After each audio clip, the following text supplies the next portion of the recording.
நன்றி சொல்ல நீ பேச வந்தப்போ கலையரசன் அப்படின்னு சொல்லிட்டு ஒரு புஸ்தகம் வச்சு அதை திரும்பி பார்த்து ஏதோ சொல்ல வந்தீங்க. அப்புறமேல கலைக்கு அரசன் அப்படின்னு சொன்னீங்க. ஒருவேளை அவங்க ஒய்ஃபும் பொண்ணு இங்க வந்திருக்கனால ஏதாவது சொல்ல வந்துட்டு அதை சொல்லாம விட்டீங்களோ? அப்படி இருந்தா நான் அவங்க கிட்டே டைரக்டா சொல்லிடுவேன். நான் பாத்துறேன்.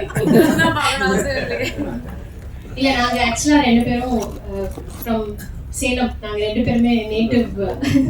So we are like very much friends. ஒன்றும் இல்லை சார், அந்த கலை அரசன் அதுக்காக கொடுத்த பாஸ் தான்.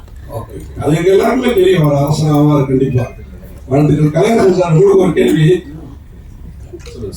இது பாத்தீங்கன்னா இப்போ சின்ன பட்ஜெட் பெரிய பட்ஜெட் அதுக்கெல்லாம் பேசுறீங்க. அப்போ பார்க்குறப்ப இது ஒரு மினிமம் பட்ஜெட் எடுத்துருப்பாங்கன்னு நினைக்கிறேன். ஏன்னா நீங்கள் இப்போ வந்து ஒரு நேற்று ஒரு டேரக்டர் யாரோ மேனேஜர் 80 லட்சம் 1 கோடி சம்பளம் கேட்குறீங்க அப்படின்னு வந்தது. ஆனால் நீங்கள் பார்த்தீங்கன்னா இந்த மாதிரி படம் நடிக்கிறப்ப அவ்வளோதான் கேட்டுக்க மாட்டீங்கன்னு எங்களுக்கு தோணுது. மக்களுக்கு உங்கள் விளக்கம், ஏன்னா நீங்கள் ஒரு நல்ல நடிகர். மேனேஜரே கிடையாது சார். அதான் தவறான தகவல் உங்ககிட்ட சொன்னது வேற யாரும் உன்னத்து கலையரசன் கூட யூடியூப்ல போட்டா ஒன்று ட்ரெண்ட் இல்லை சார். நான் வந்து கண்டென்ட் தான் சார். நான் வந்து அவ்வளோலாம் சம்பளம் வாங்குறது இல்லை சார், யாரும் கொடுக்கறதும் இல்லை சார். அதான் உண்மை.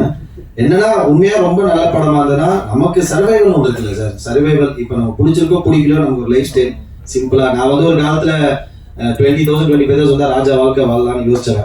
பட் ஆனால் இப்போ நமக்கு இருந்தாலும் சார் இப்போ எல்லாமே இப்போ ஃபீஸ் கட்டணும், அந்த மாதிரி பெரிய ஸ்கூல்ல படிக்கிறாங்க. அந்த மாதிரி இருக்கும்போது அது சர்வைவல்காக தான் சார். நான் யோசிப்பேன் சில படங்கள் வந்து எவ்வளோ கம்மியாக பண்ணி வாங்கிக்கிறேன். அதுக்கப்புறம் சில படங்கள், அதுவும் மோஸ்ட் ஆஃப் படங்கள் தராம விட்டுருவாங்க. அதெல்லாம் கண்டுக்கிறதுல இல்லை சார். அந்த மாதிரி படம் அந்த மாதிரி வர வேண்டிய பணம் வந்தாலே நான் 2 படம் ப்ரொடியூஸ் பண்ணலாம். அந்த அளவுக்கு பண்ணலாம் இல்ல மக்களுக்காக தான் டேரக்டர் சார். உங்களுக்கு முக்கியமா தேங்க்யூ சார். Thank you sir. முக்கியமான ஒரு கேள்வி சார். டேரக்டர் சார், நீங்க போலீஸ் துறையிலிருந்து வந்ததா சொன்னாங்க. இந்த படத்தோட கதை வேற இப்ப நடந்துகிட்டு இருக்க விஷயம், சொல்லப்பட வேண்டிய விஷயம் அப்படின்னாங்க. இப்ப நடந்த சம்பவம் அந்த மாதிரி விஷயங்களா ஏதாவது இல்ல யூடியூப் அந்த கண்டென்ட் தானே? அந்த யூடியூப் கப்புள் அந்த மாதிரி விஷயம் சார் யூடியூப் கப்புள் தான். பட் இதுக்கு ஒரு ஆக்சுவலி என்ன ஒரு சைக்கலாஜிக்கல் இல்லை. நம்ம வந்துட்டு ஃபிசிக்கலாக எந்த வயலன்ஸ் இருக்காது. ஆனால் வந்துட்டு ஒரு நம்ம ஆன்லைனில் தினமும் பார்க்குறோம்ல, இந்த மாதிரி சில கண்டென்ட் கான்ட்ரவர்சியில் போடுறாங்கல்ல, இந்த கண்டென்ட்டுக்கு பின்னாடி இருக்கிற சைக்காலஜி, அதுக்கு பின்னாடி இருக்கிற பாலிட்டிக்ஸ், இந்த மாதிரி விஷயங்கள் தான் டிஸ்கஸ் பண்ணியிருக்கோம். அதான் சார் பண்ணியிருக்கோம். மற்றபடி போலீஸ் அந்த சம்பவத்தை பற்றி நீங்கள் ஒரு போலீஸ்காரராக வந்து எங்கள் சினிமாவுக்கு வந்திருக்கீங்க இல்லையா? உங்களோட பார்வையான நீங்கள் வந்து சொல்லலாம் இல்லையா? போலீஸ்லேருந்து வந்திருக்கீங்க. இப்போ நடந்ததுல ஒரு சம்பவம், பேர சம்பவம், அதை பற்றி உங்கள் கருத்து என்ன? வருத்தத்திற்குரிய சம்பவம். அந்த வரதட்சணை பற்றி கேட்குறேன்.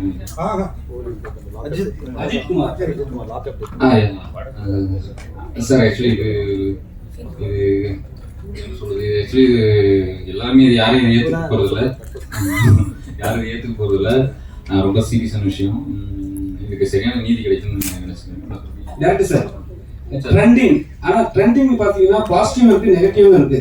இதை வந்து எப்படி எடுத்துன்னு போறாங்க, மக்கள் எடுத்துன்னு போற விஷயம் தான். கண்டென்ட்டை வந்து கமெண்ட்ஸ்ல தான் எடுத்துன்னு போறாங்க.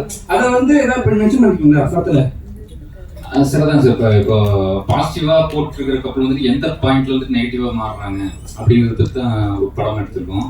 மற்றபடி அதை ஏற்கனவே சொன்ன மாதிரி ஒரு சைக்கலாஜிக்கல் த்ரில்லர். அது வந்துட்டு ஒரு 3 பாயிண்ட்ல சொல்லியிருக்கோம். ஒன்று, இது போடுற ஒரு கேரக்டர் பார்த்துருக்கீங்க. இப்போ நீங்கள் ஒரு மாஸ்க் போட்டு ஒரு கேரக்டர். ஆக்சுவலி இது வந்துட்டு ஒரு சோஷியல் மீடியா பிளாட்ஃபார்மத்தோட ஒரு ஃபிசிக்கல் ஃபார்மாக இருக்கும். அது வந்து எப்படி வந்துட்டு கண்டென்ட் போட வைக்கிது அப்படிங்கிற மாதிரியான ஒரு கேரக்டர் இருக்கும். அப்புறம் வந்துட்டு கன்சியூம் பண்ணுற ஆடியன்ஸ், அவங்க வந்துட்டு இன்னும் நிறைய வேணும், வேறு மாதிரியான கண்டென்ட் கேட்குறாங்க. அப்புறம் கண்டென்ட் போடுற இவங்க யூடியூப் இந்த மாதிரி ஆன்லைன் கண்டென்ட் கிரியேட்டர்ஸ், உங்களுக்கு 3 பாயிண்ட் ஆஃப் வியூமே உள்ள இருக்கும். அவங்களுடைய நியாயம், அவங்களுடைய எல்லாமே மற்ற விஷயங்கள் அதில் இருக்கும்ல. ஹீரோ சார் ஏன்னா நீங்க ஸ்டேட்டஸ் சொன்னீங்க செகண்ட் இயர் போது நான் செகண்ட் இயர் சுற்றி ஃபீல் பண்ண மாதிரி ஒரு விஷயம் சொன்னீங்க சரிங்களா? இப்போ வந்து ஹீரோ ஆயிட்டீங்க, கூட வந்து ஹீரோயினும் பிளாக் அண்ட் பிளாக், நீங்களும் பிளாக். படத்துலயே வந்து உங்க ஒய்ஃப் ஒர்க் பண்ணிருக்காங்க. அங்க ஏதாவது சாங்ஸ் பண்ணும்போது ஏதாவது சொன்னாங்களா? அவங்களுக்கு தான் பிளாக் பேண்ட் போட்டுருக்காங்க. ஹீரோயின் பாத்தீங்கன்னா பண்ணுவீங்க சத்தியமா தெரியாதுங்க. நான் வந்து இது என் பொண்ணும் பிளாக் போட்டுருக்கு. நான் மேல பிளாக் ஷர்ட் இது ஒன்று தான் டக்குன்னு இருந்தது எடுத்து போட்டேன். நம்ம இந்த ட்ரெஸ்ஸிங் இதெல்லாம் கான்சன்ட்ரேட் பண்ணி பயங்கரமா ரெடியாக வரணும்னு யோசிக்கிறது கிடையாது. வேண்டமா தேங்க்யூ ஸோ மச். ஸோ எனக்கு பிளாக் ரொம்ப பிடிச்ச ஒரு கலர். ஸோ அதனால யதார்த்தமா அதுதான் போட்டேன். ஆனால் நானே பார்த்து சர்ப்ரைஸ் ஆகிட்டேன். பிளாக் வந்தாங்க, நான் அந்த கேள்வி வரும்னு நினச்சேன். ஆனால் உங்ககிட்ட இருந்து வரும் கண்டிப்பாக நினச்சேன். நான் வந்து பிளாக் அண்ட் பிளாக் மட்டுமே யாரும் அந்த கேள்வியை கேட்பான்னு.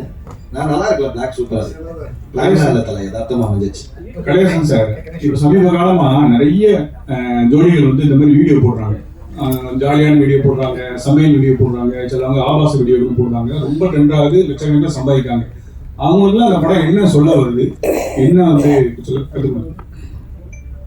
டேரக்டர் தான் கேட்கணும். பட் என்னன்னா என்னோட பெர்ஸ்பெக்டிவ் வந்து நம்ம ஆன்லைன்ல பார்க்கறது மட்டும் அது உண்மையும் கிடையாது, அது 100% அது மட்டும் உலகம் கிடையாது. ஏன்னா இப்போ எல்லாருக்குமே இப்போ நீ இன்ஸ்டாகிராம் இதெல்லாம் பார்க்கும்போது எல்லாருமே சந்தோஷமான பதிவுகள் தான் போடுறாங்க.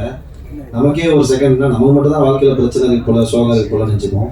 பட் எல்லாருக்குமே இருக்கு. பட் ஆனால் அவங்க வந்து அதை பதிவு பண்றது அதெல்லாமே ஒரு பெரிய பிசினஸ் பிளாட்ஃபார்மா மாறிடுச்சு. இப்போ அது பெரிய ஏர்னிங் பிளாட்ஃபார்ம் ஆயிடுச்சு. ஸோ அதில் நிறைய இன்கம் வர ஆரம்பிச்சு. ஸோ அப்படி இருக்கும்போது அவங்க புதுசாக யோசிச்சு அது உண்மையோ பொய்யோ ஃபேக்கோ இல்லைன்னா மெஜாரிட்டி அந்த ஹஸ்பண்ட் ஒய்ஃப் நெட்டாவது சில விஷயங்கள் இப்போ ஹஸ்பண்ட் ஒய்ஃப்குள்ள நடக்கிற விஷயங்கள் இப்போ ஒய்ஃபுங்களை கலாய்ப்பாங்க, கலாச்சாரம் எல்லாரும் சிரிப்பாங்க. ஸோ அந்த மாதிரி எடுத்து அதை வச்சு அதை பண்ணி அதை ஒரு கண்டென்ட்டாக கிரியேட் பண்ணி போடுறாங்க. அது ஜாலியாக இருக்கவே ஓகே, பட் யாரையும் காயப்படுத்தாத வரைக்கும் நல்லது.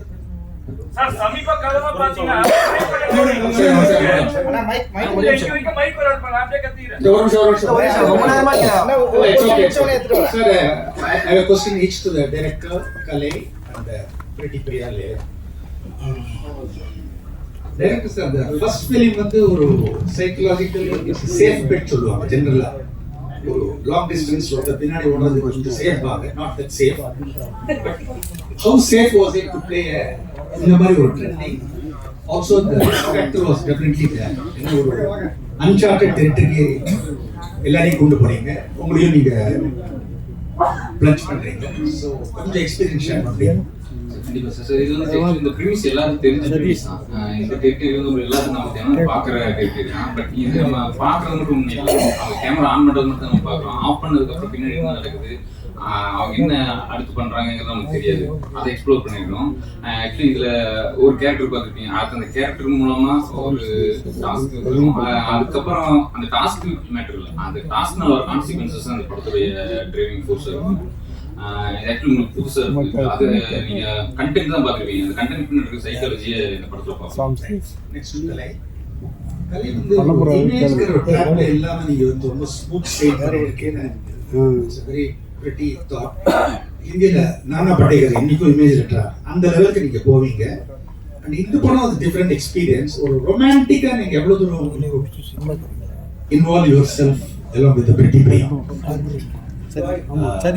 Before answering this question, ரெண்டு மூணு பேரை மென்ஷன் பண்ண மிஸ் பண்ண. பிருத்திவி, தேங்க்யூ. பிருத்திவி வந்திருக்கா, ஷரண் வந்திருக்காங்க, அப்புறம்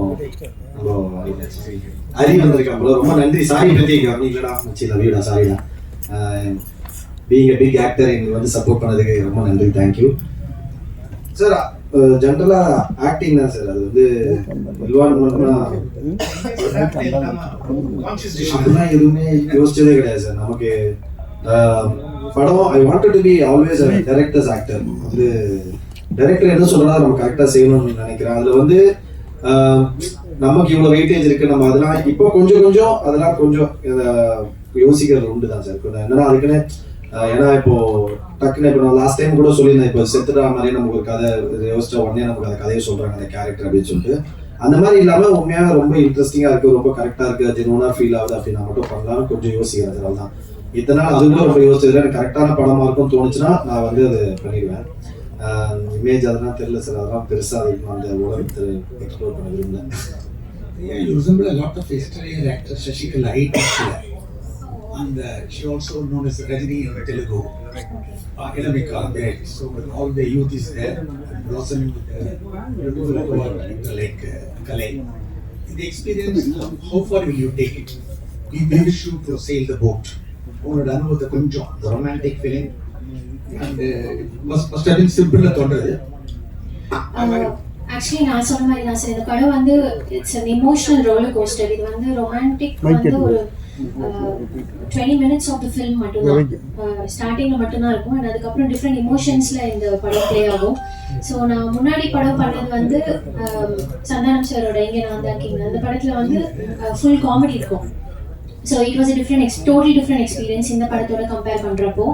இது வந்து ஃபுல் ஆன் அதில் வந்து எப்படின்னா நம்ம கமர்ஷியலாகவும் ஒரு சைடு பண்ணணும் அண்ட் ஆக்டிங் ஸ்பேஸ் இருக்கிற படங்களும் இன்னொரு சைடு பண்ணணும் அப்படின்றது என்னோட கோலாக இருக்குது சினிமாவில். ஸோ இந்த படம் அதுக்கான ஸ்பேஸ் தான் எனக்கு. இதில் நிறைய இன்டென்ஸான சீன்ஸ் இருக்கு apart from romance. But romance I'm also comfortable. அதுவே என்னோட கம்ஃபர்டபுளான ஒரு ஏரியா தான். So yeah, everything is there in this movie. So it was a great experience working in this. So கலை சாருக்கும் அப்புறமா டைரக்டர் ஹீரோயின் எல்லாருமே தான் ஒரு கேள்வி. சார் சமீப காலமா பாத்தீங்கன்னா இங்க இருக்க சார் லாஸ்ட்ல சமீப காலமா பாத்தீங்கன்னா திரைத்துறையில வந்து இருக்கக்கூடிய நடிகர்கள் இல்ல செலிபிரிட்டிஸ் எல்லாருமே all depend upon social media influencers sir. இந்த சோஷியல் மீடியா இன்ஃப்ளூயன்சர்ஸ் நம்பி தான் இப்ப படம் இருக்கிற மாதிரியே ஆக்கிட்டாங்க. ஆனா அதுதான் உண்மையா அப்படின்றது ஒரு கேள்வி. ஒண்ணு என்னன்னா இந்த சோஷியல் மீடியா இன்ஃப்ளூயன்சர்ஸ் மிஸ்யூஸ் பண்றாங்க டு டிஃபேம் an artist. இது ரெகுலரா நடக்குது. இதுக்கான காரணம் வந்து உங்களை போல நடிகைகள் இயக்குனர்கள் எல்லாருமே தானே. அதை பத்தி உங்களோட கருத்து என்ன சார்? ஏன்னா சிலர் நல்ல வகைக்கும் யூஸ் பண்ணா ஒரு ஆர்டிஸ்ட காலி பண்ணணும்னா ஒரு ஆர்டிஸ்ட் வந்து ஷைனிங் ஆர்டிஸ்ட் வந்து இன்னொருத்தர வந்து க்ரூமிங் ஆர்டிஸ்ட் வந்து காலி பண்ற மாதிரி ஆயிடுது. அதை பத்தி உங்களோட கருத்து சொல்லுங்க சார். கண்டிப்பா அது இருக்குதா சார். ஏன்னா நீங்க எந்த விஷயம் போனாலுமே பாசிட்டிவ் இருக்கும் நெகட்டிவ் இருக்கும். ஸோ அதே மாதிரி சோஷியல் மீடியால பாசிட்டிவா இருக்கு நெகட்டிவா இருக்கு. அது கண்டிப்பா உண்மைதான், அது இருக்குதான். இப்போ பாத்தீங்கன்னா இப்போ சோஷியல் மீடியா மார்க்கெட்டிங் நிறைய பேர் பண்றாங்க. இப்போ நம்ம ஒருத்தர்கிட்ட பண்றோம் இன்னொருத்தருக்கு பண்ணலன்னா அதுவே நம்ம வந்து அந்த படத்தை பத்தி தப்பா பேசுகிற காரணம் வந்து அவங்களே கிரியேட் பண்ணலாம் அதெல்லாம் நம்ம தடுக்கவே முடியாது sir. End of the day content பயங்கரமா இருக்கா, அது வந்து நம்ம வந்து அந்த கண்டென்ட் கொண்டு போய் சேர்த்துரும். இப்போ சில படம் நல்லா இருக்கு, எதுலையுமே நம்ம பெருசா சோஷியல் மீடியா ப்ரொமோஷன் அதெல்லாம் பேசிக்கா படங்களுக்கு என்ன பண்ணுவோம் அது மட்டும் பண்ணி படம் ரிலீஸ் ஆகணும். பெரிய லெவலில் ஹிட்டான படங்களும் உண்டு. சில பயங்கர பெரிய படங்களே சோஷியல் மீடியால பயங்கரமா ப்ரொமோஷன் பண்ணி ரிலீஸ் ஆகி மக்களுக்கு பிடிக்காம போயிருக்கு. ஸோ அது வந்து எந்த இடத்துக்கு போனாலுமே ரெண்டுமே இருக்கதான் செய்யும். பட் நான் பர்சனலா யோசிக்கிறதுனா இப்ப இந்த மாதிரி சில படங்கள் ரிவ்யூஸ் அந்த மாதிரி சில விஷயங்கள் வரும்போது அந்த ரிவ்யூஸ்ல வந்து முன்னர் தமிழ் படம் ஆட் வருதுல அதுதான் எனக்கு கொஞ்சம் பயங்கர பெயின்ஃபுல்லா ஃபீல் ஆகும். ஏன்னா வந்து அவங்களுக்கு வந்து இப்போ ஒரு வீக்ல வந்து 3 படம் வருதுன்னா ஒரு படத்தை ரிவ்யூ பண்ணும்போது அந்த படத்தை இன்னும் 2 படத்தோட ஆட் வருது. அந்த படத்தையும் அவர் காலி பண்றாங்க, இந்த படத்தையும் காலி பண்றாங்க. அவங்களுக்கு சினிமாக்காரங்களே திரும்ப பிசினஸ் தரது வந்து கொஞ்சம் பிரச்சனைக்கான விஷயமா பாக்குறேன். அது எல்லாரும் சேர்ந்து பேசி அது ஏன்னா மத்த ஆடெல்லாம் இப்படிதான் சினிமாக்காரங்க படம் ஆடுத்தரலாம் மத்த ஆடெல்லாம் தரதான் போறாங்க. அவங்க வியூஸ் இருக்கலாம், அந்த வியூஸுக்கு ஏதாவது மற்றவங்க தரலாம். பட் நம்ம ஃபேமிலியில இருந்துகிட்டு நம்ம ஒரு குடும்பமா இருந்துட்டு நம்மளே திரும்ப அதை பண்றது வந்து கொஞ்சம் பிரச்சனையான விஷயம். எனக்கு அது கொஞ்சம் செட் ஆகாது, அது பிடிக்கல. அதனால எனக்கே ரீசெண்டாக படம் ரிவ்யூஸுக்குலாம் மாதிரி தரணும் போது என்னோட படம் ஆட் வந்து நான் உடனே கூப்பிட்டு சொன்னேன், அதெல்லாம் இந்த மாதிரி நீங்கள் பண்ணாதீங்க, எனக்கு உடன்பாடு இல்லை அப்படின்னு. பட் அது மீறி பணம் போடுறவங்களுக்கு ஒரு எக்ஸ்போஷர் வேணும் தேவை. பட் ஆனால் ரொம்ப அந்நியத்திக்கான விஷயம் அப்படின்னு நான் சொன்னேன். நீங்கள் வந்து இப்போ ஓகே எக்ஸ்போஷர் கிடைக்கணும் உங்களுக்கு ரீச் ஆகணும்னு நினைக்கிறீங்க, நீங்கள் பணம் போட்டுறீங்க, அது ரொம்ப நேர்மையான விஷயம், நீங்கள் பண்ணிக்கிங்க பிரச்சனை இல்லை. பட் எனக்கு இதில் உடன்பாடு இல்லை, பண்ணாதீங்க. ஏன்னா ஒரு படம் ரிலீஸ் ஆகுது, அவங்க அந்த படத்தோட மொத்த நல்லா இருக்கு நல்லா இருக்க மீறி அவங்க ஒப்பீனியன் சொல்றாங்க. பட் அது வந்து விமர்சனம் பண்ற விதம் ஏதோ பண்ணும்போது படத்தை காலி பண்ணும்போது அதுல உணர்ந்து அதே நம்ம ஃபேமிலி சேர்ந்து ஒரு 4 படத்தோட ஆட் வரும்போது அது ரொம்ப தப்புன்னு நினைக்கிறேன் நான். டைரக்டருக்கு ஒரு क्वेश्चन ஆக்சுவலி இந்த சென்சார் அப்படிங்கிறது வந்து மூவிக்கு நிறைய லிமிடேஷன் போட்டிருக்காங்க. ஆனா விஷுவல் மீடியால கப்புள் விளாகா இருக்கட்டும், சிங்கிள் விளாக்ஸா இருக்கட்டும், சோலோ விளாக்ஸ் இதுக்கெல்லாம் எந்த சென்சார்ஷிப்பும் கிடையாது. ஒரு லிமிட்டா எந்த லிமிட்டுமே இல்லாம வந்து அவங்க பாட்டுக்கு இஷ்டத்துக்கு அந்த விஷுவல் மீடியாவை யூஸ் பண்ணிட்டே இருக்காங்க. நீங்க எந்த லிமிட்டை கிராஸ் பண்ணும்போது அது உங்களுக்கே எரிச்சலாகி இந்த கதையை ரெடி பண்ணீங்க? எந்த லிமிட்னா ஆக்சுவலி அவங்க யூஸ் பண்ணுற லாங்குவேஜ் முதல்ல இப்போ பாருங்க சாதாரணமாக கெட்ட வார்த்தையை ரொம்ப சாதாரணமாக்கிட்டாங்க, நார்மலைஸ் பண்ணிட்டாங்க. முதல்ல கெட்ட வார்த்தை கேட்டால் கொஞ்சம் நம்ம முகம் சொல்லிப்போம். பட் இப்போ பார்க்கும்போது நார்மல் ஆயிடுச்சு. அது ரொம்ப குழந்தைகள் கூட அதை ஈஸியாக கேட்குற மாதிரி இருக்குது. இதை பார்க்கும்போது இதை தாண்டி நிறைய விஷயங்கள் நடக்குது, இதை தாண்டி இதை விட மோசமான விஷயங்கள் நடக்குது. ஒரு பர்சனலான விஷயங்கள் பிரைவசியான விஷயங்களை கூட வந்துட்டு கண்டென்ட் ஆக்கி போடுறாங்க. இதெல்லாம் பார்க்கும்போது எனக்கு இந்த மாதிரியான ஒரு கதை எழுதணும் அப்படிங்கிற ஒரு இன்ஃப்ளூயன்ஸ் வந்துச்சு. சாம் சார், இந்த படத்துக்குள்ள நீங்க உள்ள வரதுக்கு எது முக்கிய காரணமா இருந்துச்சு? இல்ல இந்த ஐடியா தான். இப்போ அவரு முன்னால கேட்ட மாதிரி தான் ஏன் சோஷியல் மீடியாவை ரொம்ப இதுக்கு யூஸ் பண்றாங்கன்னா இப்போ நாட் ஒன்லி சினிமா எல்லா வேற என்ன சொல்றது எல்லாருமே சோஷியல் மீடியாவை ஏன் யூஸ் பண்றாங்கன்னா முன்னால வந்து பாத்தீங்கன்னா பேப்பர் மீடியா நம்ம ஒரு பேப்பர்ல மூவியோட ஆட் கொடுக்கறதுக்கு நம்ம எல்லாம் ரொம்ப 90s 2000 அதுக்கு முன்னாலெல்லாம் பார்த்தீங்கன்னா ஊரா தண்டோரா அடிச்சு சொல்லுவாங்க, ஒரு வண்டியில வச்சுட்டு அந்த போஸ்டர் ஓட்டிட்டு போவாங்க. ஸோ இப்போ எல்லாருமே நார்மலா இருக்கிற எல்லாருமே வந்து எதுல கூடுதலா இருக்காங்கன்னா யூடியூப்பை விட எனக்கு தெரியும் யூடியூப்ல இருக்கிறது தான் வந்து உங்களுக்கு வந்து நார்மலா இன்ஸ்டாகிராம் அதெல்லாம் போடுறாங்க. பட் இப்போ ஒரு நாளைக்கு வந்து மேக்ஸிமம் 8 to மினிமம் ஆவரேஜா ஒரு 10 hours வந்து எல்லாருமே சோஷியல் மீடியாவில் இல்லாதவங்களே இல்லை. ஆக்சுவலி எல்லாருமே இருக்கிறாங்க. ஆட்டோமேட்டிக்கா கை போயிருது. அது ஒரு நோய் மாதிரி ஆயிடுச்சு நமக்கு. இப்போ எடுத்த உடனே எதுவுமே பார்க்கணும், எவ்வளவு கால் வந்துருக்குன்னு பார்க்கறதோட நம்ம எடுத்த உடனே வந்து சோஷியல் மீடியாவில் போயிட்டு பார்க்கணும். அது எதுக்குன்னு நமக்கு தெரியாது, என்ன பார்க்க போறோம்னு கூட தெரியாது. அது ஒரு நோய் ஆக்சுவலி. அதனால என்னன்னா அங்கதான் உங்களுக்கு எல்லாம் பார்க்கறாங்க போது இப்போ அங்கதான் உங்களுக்கு எல்லாருமே கண்டென்ட்டை வந்து போஸ்ட் பண்ண விரும்புவாங்க. ஏன்னா அதிக பேர் இதுல இருக்காங்க. அது இது இது ஒண்ணு. ஸோ இதுக்குள்ள இருக்கிற இவர் சொன்னதுதான். இவர் இப்ப இவர் நார்மலா பேசும்போது பாத்தீங்கன்னா இவர் வந்து அப்படிதான் இவரோட தோற்றமா இப்படி பார்த்தோம்னா என்ன இருக்குன்னா, ஓ இவர் இப்படித்தானா அப்படிங்கிற மாதிரி இருக்கும். ஆனா அவர் பேசுற கண்டென்ட், அவர் சொல்லக்கூடிய விஷயங்கள் இருக்கு இல்லையா, அதுதான் என்னைய ரொம்ப இருந்துச்சு. இப்ப நீங்க இவரோட இவர் பேசாம இருக்கிறாரு, இவரை பார்க்கும்போது உங்களுக்கு என்ன தோணுதுங்கிறது ஒண்ணு, அவர் பேசுற அந்த இன்ஃபர்மேஷன்ல நமக்கு ஒண்ணு ஃபுல் ஆகும். நமக்கு ஒரு விஷயம் ஓகே இது உண்மைதானே, இதுக்குள்ள இவ்வளவு இருக்குதா. இப்ப எல்லாமே நம்ம என்ன பார்க்கறோம், ஒரு கண்டென்ட் பார்க்கறோம், பார்த்த உடனே அதை அடுத்ததுக்கு ஸ்க்ரோல் பண்ணிடுறோம். ஆனா அந்த கண்டென்ட் போட்டவன் அதுக்கடுத்து என்ன ஃபேஸ் பண்ணிருப்பாங்கிறதோ, அந்த அந்த கண்டென்ட் போட்டதுனால அவங்க ஃபேமிலியில ஒருத்தாங்க அவங்களுக்கு என்ன ஆயிருப்பா, இதெல்லாம் நமக்கு எதுவுமே தெரியாது இல்லையா. நான் சொல்றது வந்து ஜஸ்ட் நம்ம ஒரு ஸ்க்ரோல் தான், ஒரு சின்ன ஒரு தட்டுறதுல அது ஸ்கிப் பண்ணி அடுத்தது தான் போயிட்டு இருக்கவே தவிர அதுக்குள்ள இருக்கிற ஒரு பெயின் இருக்கு. அந்த கண்டென்ட் போட்டவங்களே எதுக்காக போட்டாங்கன்னு ஒண்ணு இருக்கு. நம்ம பெரிய ஹிட் ஆகி பணம் வரணும் அப்படிங்கிற ஆசையெல்லாம் இருக்கு. அது வருமானு கேட்டா தெரியல. ஸோ அது வர வைக்கிறதுக்கு என்ன இப்படிங்கிற அந்த உள்ள இருக்கக்கூடிய ஒரு டார்க் வேர்ல்டு இருக்கு. அதை இவர் கரெக்டா சொல்லிக்கிறாரு. என்ன அதுதான் இந்த படத்துக்குள்ள. சார் உங்களுக்கு ஒரு கேள்வி. முன்னாடிலாம் நீங்கள் உங்கள் படத்தில் வந்து நீங்கள் ஒரு நல்ல மியூசிக் டைரக்டர், பிரமாதமான பாடல்லாம் போடுவீங்க. இப்போ சாம் சிஎஸ் மியூசிக்கலும் போடுற அளவுக்கு ஏதாச்சும் இப்போ கையில் 22 படம் இருக்குன்னு சொன்னாங்க, வாழ்த்துக்கள். இப்போ வந்து முன்னாடி படங்கள்லாம் கொஞ்சம் அது சவுண்டு ஜாஸ்தியாக இருக்கும். நம்ம நண்பர்களே சில பேர் காதில் பஞ்சு வச்சுட்டு வந்ததா இப்போ ஷோலேயே சொல்லியிருக்கிறாங்க. ஆனால் இப்போ குறைச்சிட்டிங்க. நான் ரிவ்யூவில் சாம் சிஎஸ் வந்து கொஞ்சம் மியூசிக்கோட சவுண்டை குறைக்கணும் அப்படின்னு சொல்லி ரீ ரெக்கார்டிங்ல மட்டும் பாட்டு பிரமாதமா இருக்கும். இப்போ என்னன்னா இல்ல எங்க ரிவ்யூ எல்லாம் பாக்குறீங்களா? அது நான் ஒரு விளக்கம் கொடுக்குறேன். ஒரு மிகப்பெரிய பத்திரிகை ஆக்ஷன் நம்ம இதுல வந்து ஒருத்தவங்க எனக்கு வந்து ரிவ்யூ போட்ட அடுத்த செகண்ட் நான் உங்களுக்கு கால் பண்ணேன். ஏன்னா சாமியுடைய சத்தம் இறைச்சல் வழக்கம் போல் அப்படின்னு இருந்துச்சு. ஸோ இங்க ஒன்று தெளிவா தெரிஞ்சுக்கணும் எல்லாருமே. என்னன்னா நம்ம ஊர்ல வந்து ஒரு நேஷனல் அவார்டே இருக்கு, சிறந்த ஒலிக்கலவை, அதாவது பெஸ்ட் சவுண்ட் மிக்சிங் இன்ஜினியர் அப்படின்னு சொல்லி ஒரு சிறந்த ஒலிக்கலவைக்கு அவார்டு கொடுப்பாங்க, நேஷனல் அவார்டு. அது இங்கே மட்டும் இல்ல, ஆஸ்கார் வரைக்கும் எல்லாமே இருக்கு. ஸோ நான் என்னுடைய வேலை என்னன்னு சொல்றேன் பாருங்களேன். இப்போ நான் வந்து ஒரு படத்துக்கு பேக்ரவுண்ட் மியூசிக் பண்றேன், அதை பண்ணி என்னுடைய லெவல் என்னன்னு தெரியும், எவ்வளவு பண்ணணும் என்ன பண்ணணும்னு தெரியும். ஸோ நம்ம அதை பண்ணி இங்க இருந்து ஒரு அவுட் கொடுத்துருவோம். இதுக்கப்புறம் இன்னொரு ப்ராசஸ் இருக்கு, அது வந்து சவுண்ட் எஃபெக்ட்ஸ் டயலாக்ஸ் எல்லாம் வச்சு மிக்ஸ் பண்ணி ஒன்று அவுட் வருது. அதுக்கும் மியூசிக் டைரக்டருக்கு சம்மந்தமே கிடையாது. ஆக்சுவலி என்னன்னு கேட்டீங்கன்னா இது வந்து என்ன ஆகுதுன்னா, சில படங்கள் வந்து இப்ப ரீசெண்டா ஒரு கேஜிஎஃப்க்கு அப்புறமா எனக்கு அப்படிதான் தோணுது. ஸோ ஒரு சீன் ரொம்ப டவுன் ஆகுது, ஆடியன்ஸ் வந்து இந்த இடத்துல கொஞ்சம் ஒரு மாதிரி விருப்பாகிறாங்க அப்படின்னா உடனே மியூசிக்கை ஏற்றுங்க அப்படின்னு ஒரு கான்செப்ட். ஆக்சுவலி நார்மலா அது வந்து மியூசிக்ல நம்ம வந்து ஃபீல் பண்ணிடலாம். இல்லைன்னா மியூசிக்கை வந்து கொஞ்சம் சத்தமாக வச்சுட்டோம்னா சீன்லாம் தப்பிச்சிரும் இப்படிங்கிற ஒரு கான்செப்ட்ல என்ன பண்றாங்கன்னா சில டைரக்டர்ஸோ இல்லை வந்து அப்படி மேலே பண்ணிடுறாங்க. நானே வருத்தப்பட்டு பேசினது உண்டு, என்ன எதுக்குங்க இவ்வளவு சவுண்டுன்னு.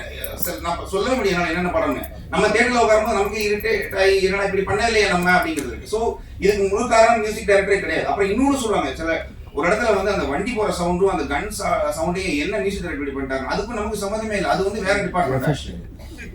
ஸோ என்னன்னா இங்க சவுண்டுன்னு வந்துட்டாலே சத்தமா இருந்தாலும் சில இன்னொன்னு ஒரு தியேட்டர்ல அழகான மிக்ஸ். ஆக்சுவலி அம்பத்தூர்ல ஒரு தியேட்டர், அங்க ஒரு காமெடி இறைச்சல் அப்படிங்கிறாங்க, அங்க போன ஸ்பீக்கரே ஒர்க் ஆகல.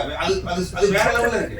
சோ இது என்ன ஆகுதுன்னா, இப்ப நம்ம எந்த தியேட்டர்ல படம் பார்க்கறோம் இருக்கு, அதை வச்சு நம்ம வந்து மியூசிக் எல்லாமே மியூசிக் டைரக்டர் கை காட்டக்கூடாதுன்னு நான் சொல்றேன். இது இனிமே நீங்க எழுதுறவங்க இறைச்சல் அப்படின்னா அதுக்கு காரணம் வந்து யாரை சொல்லணும்னா, நீங்க அந்த ஒலிக்கலவை, சிறந்த ஒலிக்கலவைன்னு சொல்லுவாங்கல்ல, அந்த மியூசிக் மிக்சிங் அவங்கள சொல்லுங்க, அதுக்கப்புறம் அவங்க குறைச்சிடுவாங்க.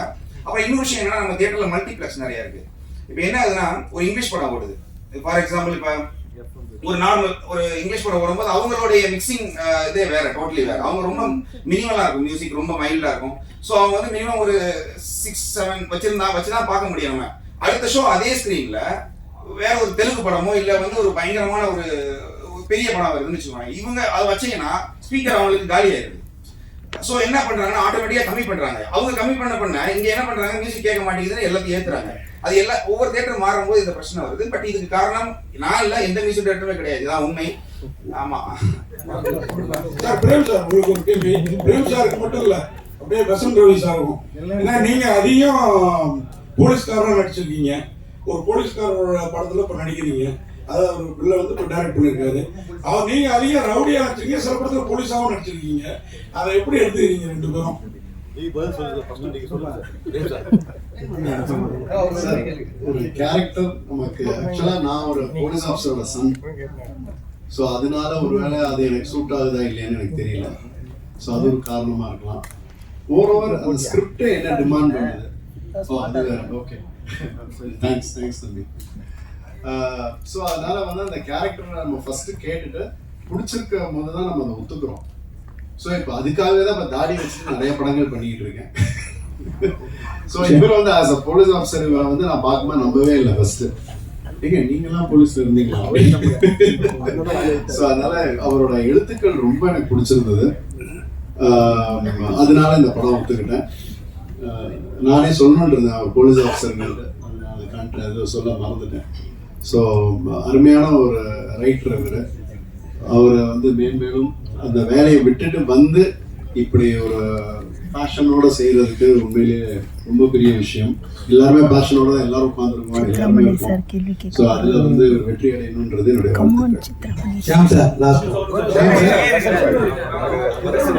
சார். வணக்கம். கேள்வி கேட்ட அன்பருக்கு வணக்கம். இன்னைக்கு சான்ஸ் கிடைக்கிறதே பெரிய விஷயம் சார். இதுல என்ன போலீஸ் ஆபீசர் ரவுடி நாய் வேஷம் போட்டோ கொலைக்கணும், அவ்வளவுதான் சார். இன்னைக்கு இல்ல சார், நான் 30 வருஷமா அடிச்சுட்டு இருக்கேன் சார். உண்மையிலேயே சந்தோஷப்படுறேன் சார். லக்கி 95 ஆரம்பிச்சு சார். சந்தோஷப்படுறேன் சார். 30 வருஷங்கள் சாதாரண சார். இன்னைக்கு வர நடிகர்களுக்கு யாரும் தெரியல சார். செம்ம கேரக்டர் படம், நானே என்னடா அப்படி பண்ணி நான் கேரக்டர் பார்க்கும், அடுத்த நாள் பார்த்தா அவனுக்கு யாருன்னே தெரியல சார். அந்த மாதிரி ஆயிடுச்சு சார் சினிமா இன்னைக்கு. அதனால இன்னைக்கு வரைக்கும் 30 வருஷம் நடிச்சிட்டு இருக்கோம், சந்தோஷம் சார். இத்தனை வருஷம் நடிச்சிட்டு இருக்கேன், எந்த கேரக்டர் வேணாலும் ரெடி சார். நான் இந்த கேரக்டர் தான் கூப்பிட்டா போவேன் அப்படிலாம் கிடையாது சார். சினிமா மாதிரி ரொம்ப நாள் ஆச்சு sir. Especially Tamil cinema sir ரொம்ப கஷ்டம் சார். உண்மையிலேயே அந்த காலத்துல ஏதோ நாங்க சம்பாதிச்சு ஒழுங்கா சேர்த்து வச்சதுனால வாழ்ந்துட்டு இருக்கோம் சார். இல்லைன்னா ரொம்ப கஷ்டம் சார் சினிமா சார். நீ சொல்றது இல்லை சார். இன்னைக்கு வர பெரிய நடிகர் இன்னைக்கு பாருங்க, கலை உண்மையிலேயே அவரோட திறமை பெரிய லெவல்ல போயிருக்கணும் ஹீரோ சார். போவார் அவர் பாருங்க, அவர் சிம்பிள் சிட்டி தான் அவருடைய அடையாளமே சார் சொன்ன மாதிரி. அவ்வளவுதான். கண்டிப்பா சர்வேங்கிறாரு, சாதாரண விஷயம் இல்லை சார். அவர் இன்டர்னல் இருந்து சொல்றாரு. எனக்கு தெரியும் இன்னைக்கு பிரச்சனை இல்லை, என் வீட்டு பக்கத்துல தான் இருக்காரு, வாடகை வீட்டுல இருக்காரு அவரு. எனக்கு தெரியும் சர்வைவல் அவ்வளவு கஷ்டம் இன்னைக்கு இருக்கிற விலைவாசி. உங்களுக்கும் கஷ்டம், எங்களுக்கும் கஷ்டம். எவ்வளவு சம்பாதிக்கிறோமோ அதுக்கேற்ற மாதிரி கஷ்டம். அதனால இன்னைக்கு சான்ஸ் கிடைச்சா பெரிய விஷயம். அந்த சான்ஸ் கிடைச்சா அப்படியே போயிட்டே இருக்கும் சார். இன்னொன்னு ஒரே ஒரு வேண்டுதலா கேட்டுக்கிறேன், திறமையானவங்களை மேல கொண்டு வாங்க சார். திறமை இல்லாதவங்க மேல கொண்டு வராது. தயவு செய்யுங்க சார். அதான் சார், நடிப்பு சாதாரண விஷயம் இல்லை சார். நான் உயிரெல்லாம் விட்டுருக்கேன் சார். நிறைய ட்ரிப்பு அழுதுருக்கேன் சார் நைட்ல வலி தாங்காம. சும்மா 30 வருஷமா நான் தமிழ் மட்டும் இல்லாம தெலுங்கு, கன்னடா, மலையாளம், ஹிந்தி, பெங்காலி நிறைய படங்கள் நடிச்சிருக்கேன் சார். எல்லா படங்களையும் நடிச்சிருக்கேன் சார். நிறைய இடத்துல உயிரெல்லாம் போயிடும் அவ்வளவுதான் அப்படிங்கிற மாதிரி 8 தையல் போட்டு நெக்ஸ்ட் இங்க சூர்யா ஹாஸ்பிட்டல் தையல் போட்டு திருப்பி போய் பக்கத்துல நின்றுருக்கேன் சார். சார் ஷார்ட் அடி சார், இன்னைக்கு பட்ஜெட் அவ்வளவுதான் சார். நீங்க விட்டீங்கன்னா நாளைக்கு எல்லாம் வாங்க சார். Okay sir. ஒரு அப்படிலாம் நடிச்சிருக்காது. திறமையே இல்லாதவனை சும்மா உட்காந்து அவனை போயிட்டு வளர்த்துக்கிட்டு எதுக்கு சார்? திறமையானவங்க நிறைய பேர் இருக்காங்க சினிமால, சும்மா உட்காந்துட்டு இருக்காங்க சார். எப்படி அப்ரோச் பண்ணணும்னு தெரியாம உட்காந்துட்டு இருக்காங்க சார். நிறைய ஆர்டிஸ்ட் எப்படி போய் பேசுறது, இவ்வளவு பெரிய படம் எல்லாம் பண்ணிட்டோம், இப்போ போய் நம்ம போய் சான்ஸ் கேட்கிறதா அப்படிங்கிறதா நின்றுட்டு இருக்காங்க. தயவு செய்து சொல்றேன், இந்த மீடியா டைரக்டர்ஸ், பாக்குற டைரக்டர்ஸ், குரூப்பிசம் வேண்டாம் சார். குரூப்பிசமே வேண்டாம் சார். திறமையான அந்த காலத்துல நடிக்கும் போது நாங்க பெருமைப்பட்டோம் சார். இன்னைக்கு அப்படிலாம் இல்ல சார். இவங்க தான் சுருக்கிக்கிட்டாங்க சார் வாழ்க்கை. அப்படி இல்லை சார். திறமையான எல்லாரையுமே போடுங்க சார். உண்மையிலே நல்லா இருக்கும் சார் சினிமா. நாங்க சீரியஸா சொல்றதா, இன்னைக்கு சொல்றேன். அந்த காலத்துல எந்த பழக்க வழக்கம் இல்லாம ஏதோ ஒரு சேர்த்து வச்சதை வச்சு நான் வாழ்ந்துட்டு இருக்கேன் சார். இன்னைக்கு சினிமா வச்சு வாழ முடியாது சார். வாழணும்னா தயவு செய்து திறமையான ஆளுங்களை போடுங்க சார். திறமை இருக்குன்னு வாழ்றவங்களை போடுங்க சார். புதுசா ஒருத்தர் வந்து அவங்க பெருசா அவங்க பெரிய ஆளாக இல்ல, இருக்கிறவனையும் பெரிய ஆளாக விடுறது இல்லை சார். தயவு செய்து இதுக்கு ஒரு முடிவு நீங்க தான் சார் கட்டணும். Thank you all. அது ப்ரொடியூசரோட முடிவு, இயக்குனரோட முடிவு சார். நான் ஒண்ணும் பண்ண முடியாது சார். அது வந்து யாராலயும் எதுமே கட்ட முடியாது. ரிக்வெஸ்ட் பண்ண நான் ஆரே போடல சார். ரிக்வெஸ்ட் பண்றேன் சார். வேற ஒண்ணுமே இல்ல சார். நான் ஆரா சார் போடுறேன். தயவு செய்து திறமையான ஆளுகளை வளர்த்து விடுங்க. ப்ரொடியூசரா இருக்கட்டும், டைரக்டரா இருக்கட்டும், உங்களை மாதிரி மீடியா நீங்க தான் சார் பெரிய ஆளு. இன்னைக்கு எங்களுக்கு பூதம் பண்ணி காட்டுறது நீங்க தான் சார். தயவு செய்து திறமை இல்லாதவங்க வேண்டாம் சார். அவங்க வேலை போய் பார்க்கட்டும் சார். ஐயோ உலகத்துக்கே தெரியும். Thank you sir. ஹலோ சார், இப்ப சவுண்ட் இப்ப சார் சொன்னாங்க இன்னொருத்தர். அதே மாதிரி என்ன கிருஷ்ணன், மகாதேவன், இளையராஜா எல்லாம் இருக்கும்போது பாட்டும் அவங்களே பண்ணாங்க, ரீரிகார்டிங் இப்ப பண்ணாங்க. இப்ப நீங்க வந்து பாட்டை இன்னொருத்தர் கொடுத்துட்டு நீங்க ரீரிகார்டிங் கஷ்டப்பட்டு பண்ணாலும் பாட்டு மிஸ் ஆயிடுச்சுன்னா அந்த படமே இதாயிடுது.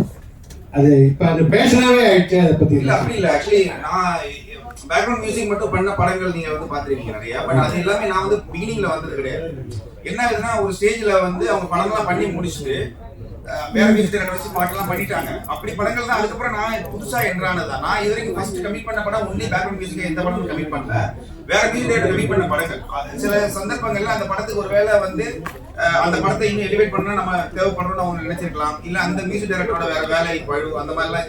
அதனால வந்து நம்ம பண்றோமே தவிர நான் இது வரைக்கும் ஒரு படம் கூட பேக்ரவுண்ட் மியூசிக் மட்டுமா நானே கமிட் பண்ணி பண்ணது இல்லை. இல்ல நீங்களாம் கமிட் பண்ணல.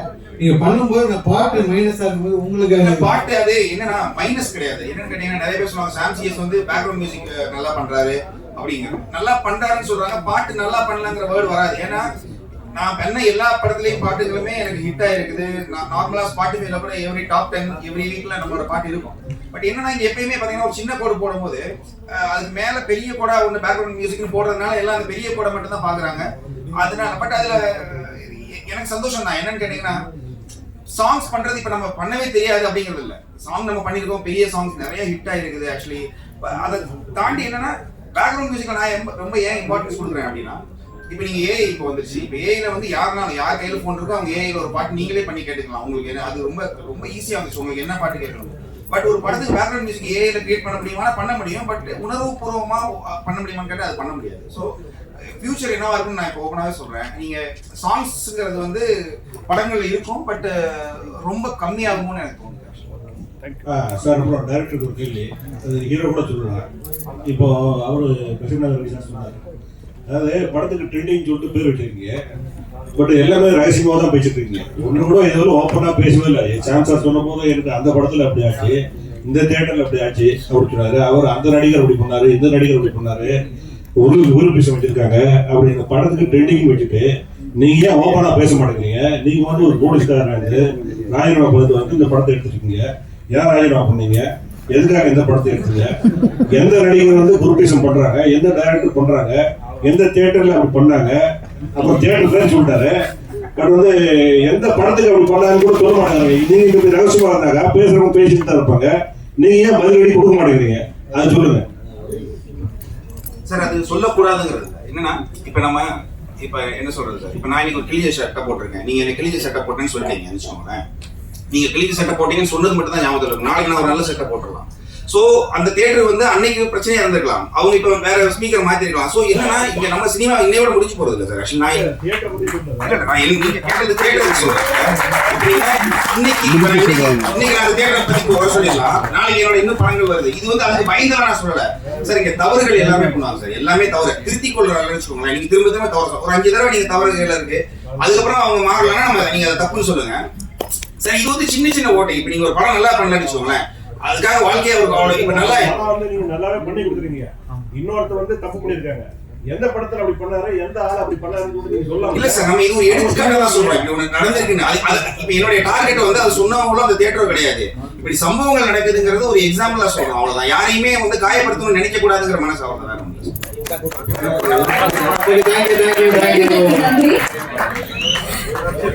இவனோட இறுதி கட்டத்துக்கு வந்தாச்சு.